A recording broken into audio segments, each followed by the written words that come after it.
سیدنا معاویہ کی الگ صلاحیتیں تھیں اور حضور نے ان کی صلاحیتوں کو زبردست طریقے سے استعمال کیا، اور پھر اسی طرح صدیق اکبر نے استعمال کیا، صوبے کے صوبے ان کی گورنری اور قیادت میں دے دیے۔ سیدنا عمر نے اور زیادہ اضافہ کر دیا۔ یورپ والے بار بار حملہ کر رہے تھے، جن کو رومی کہتے ہیں۔ تاریخ گواہ ہے کہ وہ یورپ کی طاقت کی کمر توڑنے والے بلا مبالغہ سیدنا معاویہ تھے۔ عجیب طریقے کی ان کی حکمت عملیاں تھیں۔ رومن امپائر کا مقابلہ کیا انہوں نے، بڑی تفصیلات ہیں اس کی۔ ان کی اپنی عمارت کے دور میں عدالت کا اتنا شاندار نظام قائم ہوا، بے حد مثالی جوڈیشل سسٹم۔ کس طرح انہوں نے مقامی اور ضلعی اور علاقائی اقلیمی عدالتیں قائم کی، اور وہ سارے لوگ مقرر کیے جن کو حضرت عمر نے اپوائنٹ کیا تھا، انہی کو دوبارہ عہدوں پر بحال کیا گیا، انہی کو گورنر بنایا گیا۔ مجھے حیرت ہوتی ہے کہ حضرت معاویہ کی مشینری اور عملے کے سارے لوگ، شاید 95-99% وہی لوگ تھے جن پر حضرت عمر کو بھروسہ تھا، وہی لوگ تھے جن پر سیدنا ابوبکر کو بھروسہ تھا، وہی لوگ تھے جن پر سیدنا عثمان کو بھروسہ تھا۔ تو آخر ان کے اوپر کسی طرح کا الزام کیسے لگایا جا سکتا ہے؟ اگر انہوں نے کچھ نئے لوگ داخل کر دیے ہوتے اور سارے پرانوں کو ڈسمس کر دیا ہوتا تو کچھ شک شاید پیدا ہوتا۔ ابھی ذکر آیا سیدنا علی اور سیدنا معاویہ کی جنگ کا۔ کاش کے لوگ پڑھنے والے ہوتے۔ مسلمانوں، ایک شکایت کرنے کا مجھے حق دے دو۔ دنیا میں میرے مطالعے کے مطابق سب سے کم پڑھنے والی قوم مسلمان ہے۔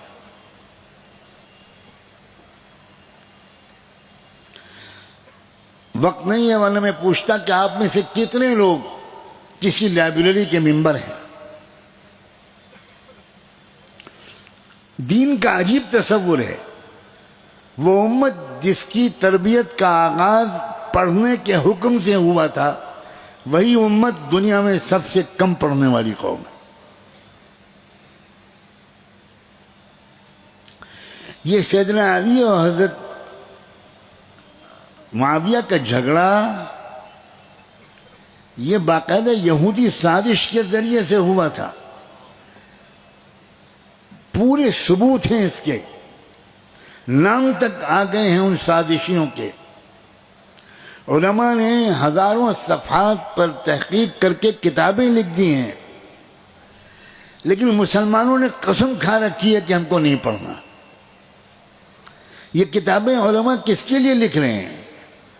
علماء تو سیدھے البدایہ والنہایہ پڑھتے ہیں، تاریخ ابن کثیر پڑھتے ہیں، مقدمہ ابن خلدون اور تاریخ ابن خلدون پڑھتے ہیں۔ علماء کو ان اردو میں تاریخ کی کتابیں لکھنے کی کیا ضرورت ہے؟ لیکن جو ہمارا دیندار مجمع ہے سب سے کم پڑھنے والا وہ ہے۔ اور مجھے یہ کہنے میں کوئی ہچکچاہٹ نہیں ہے کہ تبلیغ کی محنت کی غلط سمجھ کی وجہ سے بہت سے دینداروں کے زندگی سے مطالعے کا شوق نکل گیا۔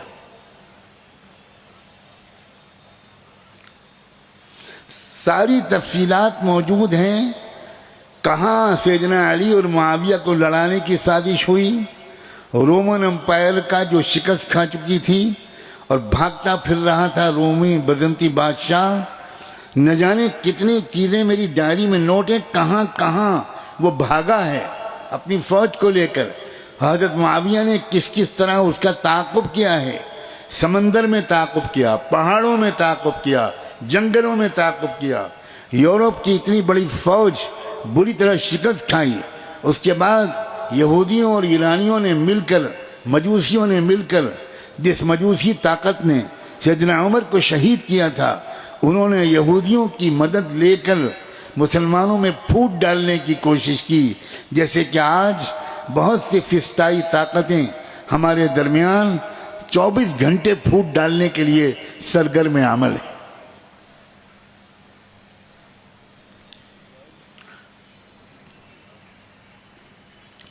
ایک بات اور غور کیجئے، کیا اہل بیت کی محبت کے لیے، کیا سیدنا علی کی محبت کے لیے، کیا سیدنا حسن اور حسین کی محبت کے لیے حضرت معاویہ سے بغض رکھنا ضروری ہے؟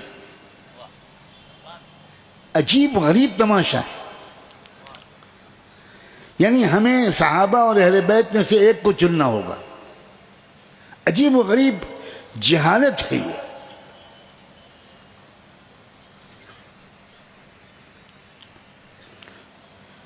سیدنا علی کی ذاتی زندگی کی فضیلت، میں لفظ بول رہا ہوں ذاتی زندگی، بہت انڈر لائن کیا جانے والا لفظ ہے۔ ان کی بزرگی ہر شعبے سے بالا تر ہے، لیکن مجھے کہنے دیجئے، سیدنا علی کی عظمتوں کے سامنے سر جھکائے کر میں کہتا ہوں کہ سیاسی چیلنجز کا مقابلہ کرنے کی جو صلاحیت اللہ نے سیدنا معاویہ کو دی تھی، وہ انہی کا نصیب تھا۔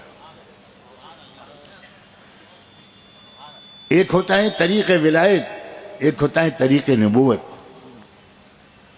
طریق نبوت میں جامعیت زیادہ ہوتی ہے، طریق ولایت کے امام ساری دنیا مانتی ہے کہ سیدنا علی ہیں، لیکن امور مملکت کو سنبھالنا